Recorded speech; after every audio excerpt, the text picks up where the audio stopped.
बेली blotting, पेट का फूलना या पेट का अफारा आजकल के समय में एक आम समस्या बन गया है। कारण कोई भी हो सकता है।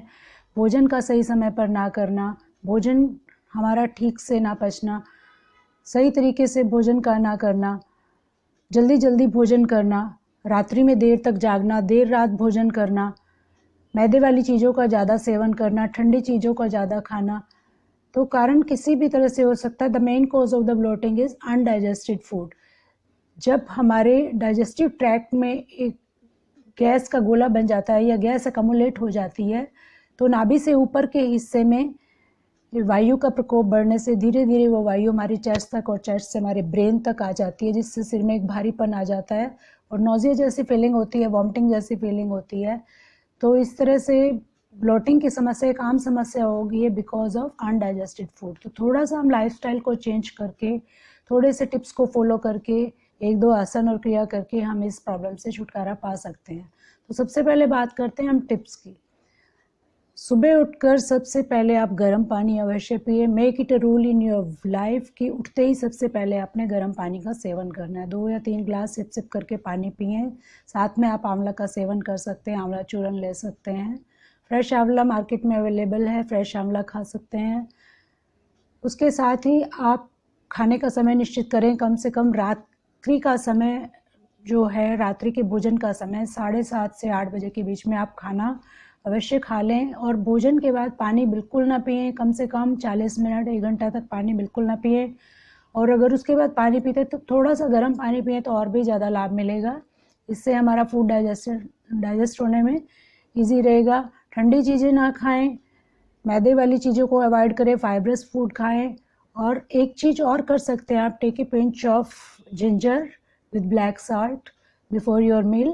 15-20 मिनट पहले आप एक अदरक का टुकड़ा काला नमक लगाकर खा सकते हैं, च्यू करके धीरे धीरे चबाकर। और उसके बाद फिर आप भोजन कर सकते हैं, उससे आपका भोजन जल्दी डाइजेस्ट हो जाएगा। तो अब हम बात करते हैं एक आसन की। खाना खाने के तुरंत बाद किया जा सकता है वज्रासन। वज्रासन में बैठने से हमारा खाना जल्दी डाइजेस्ट हो जाता है। लेकिन अगर किसी को घुटनों में प्रॉब्लम है, घुटनों में दर्द है, तो वो वज्रासन में बिल्कुल ना बैठें।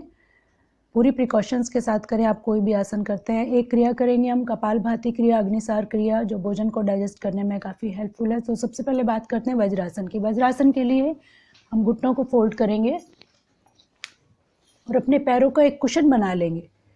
एक अंगूठे पर दूसरा अंगूठा रखें और पैरों का इस तरह से एक कुशन बना लें। कुशन के ऊपर आप बैठ जाएंगे।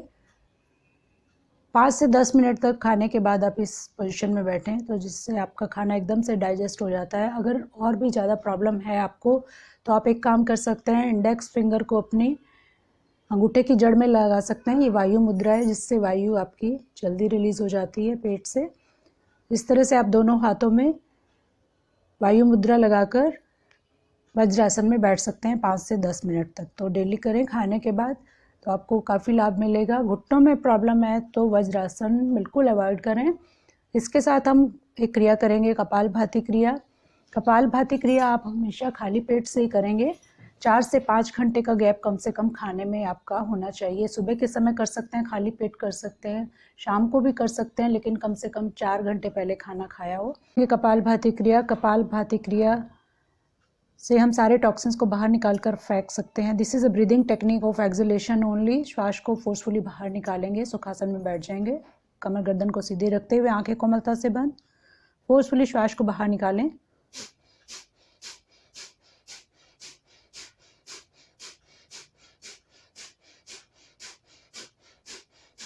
पेट ऑटोमेटिकली अंदर जाएगा। जब हम सांस को बाहर निकालते हैं, सारे टॉक्सिन्स हमारे बाहर आ जाते हैं और नाभि से जुड़े हमारे इंटरनल ऑर्गन्स जितने भी हैं डाइजेशन से संबंधित, सभी ऑर्गन्स को मसाज मिलता है। नाभि से 72,000 नाड़ियाँ जुड़ी हुई हैं जो पूरी एक्टिव हो जाती हैं। और जो भी इंटरनल ऑर्गन्स हैं हमारे, छोटी आंत, बड़ी आंत, liver, kidney, pancreas, gall bladder, spleen, सभी एक्टिव हो जाते हैं जब कपालभाति किया जाता है। आंतों में जितना भी मल मैल जमा हुआ होता है, कपालभाति करने से धीरे धीरे वो रिलीज़ होना शुरू हो जाता है और जो सारे टॉक्सिन्स हमारे बाहर आ जाते हैं, जितनी भी कार्बन डाइऑक्साइड, दूषित वायु, वो सब बाहर आ जाती है। जैसे हम गार्बेज को थ्रू आउट करते हैं, कूड़ा करकट को निकाल कर बाहर फेंकते हैं, इसी तरह फोर्सफुली हमने सांस को बाहर फेंकना है।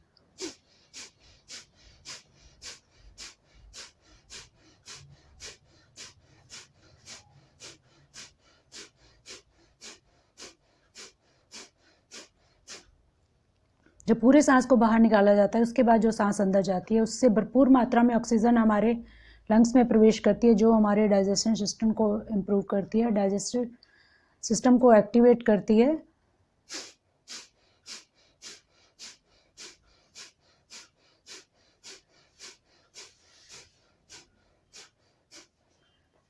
जो बीपी पेशेंट है, हार्ट पेशेंट है, वो ज़्यादा तेज़ गति से नहीं करेंगे। 1 सेकंड में एक स्ट्रोक लगाएं, बिल्कुल धीमी गति से करें, बिल्कुल आराम आराम से करें। जो सामान्य व्यक्ति हैं वो गति को बढ़ा सकते हैं, तेज़ी से भी कर सकते हैं।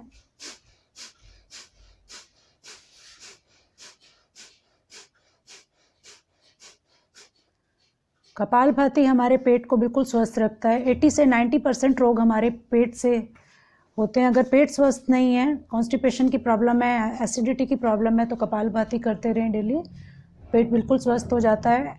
हमारे ऑर्गन्स एक एक एक्टिवेट हो जाते हैं। डाइजेशन के साथ साथ डायबिटीज़ जैसी समस्या भी अगर किसी को है तो कपालभाति करने से वो भी ठीक हो जाती है। पैंक्रियाज पूरी एक्टिवेट होती है, इंसुलिन प्रोड्यूस होती है और जितनी भी ब्लड में ग्लूकोज की मात्रा वो धीरे धीरे बैलेंस होनी शुरू हो जाती है। तो इस तरह से कपालभाति करते रहें। वज्रासन में बैठें। इसके साथ हम एक क्रिया और करेंगे, अग्निसार क्रिया। अग्निसार क्रिया भी बिल्कुल खाली पेट से ही करेंगे। अग्निसार क्रिया में भी बीपी पेशेंट, हार्ट पेशेंट ज़्यादा तेज़ गति से नहीं करेंगे, बिल्कुल सामान्य गति से करेंगे और ज़्यादा देर तक भी नहीं करेंगे। ज़्यादा गर्मी के मौसम में भी ज़्यादा देर तक नहीं करेंगे। 2-3 बार आप कर सकते हैं अपने अपने कंफर्ट के अकॉर्डिंग।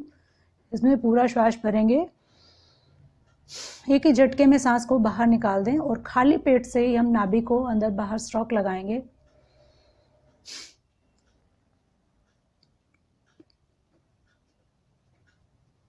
दो 3 बार कर सकते हैं।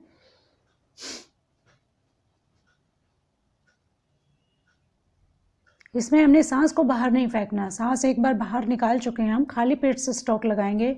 कपालभाति और अग्निसार में डिफरेंस है। कपालभाति में हम श्वासों को बाहर फेंकते हैं, सारे टॉक्सिन्स को बाहर फेंकते हैं श्वासों के जरिए, और अग्निसार में एक बार श्वास को बाहर निकालने के बाद हम खाली पेट से ही स्ट्रोक लगाते हैं। अग्निसार क्रिया से अग्नि प्रज्वलित होती है।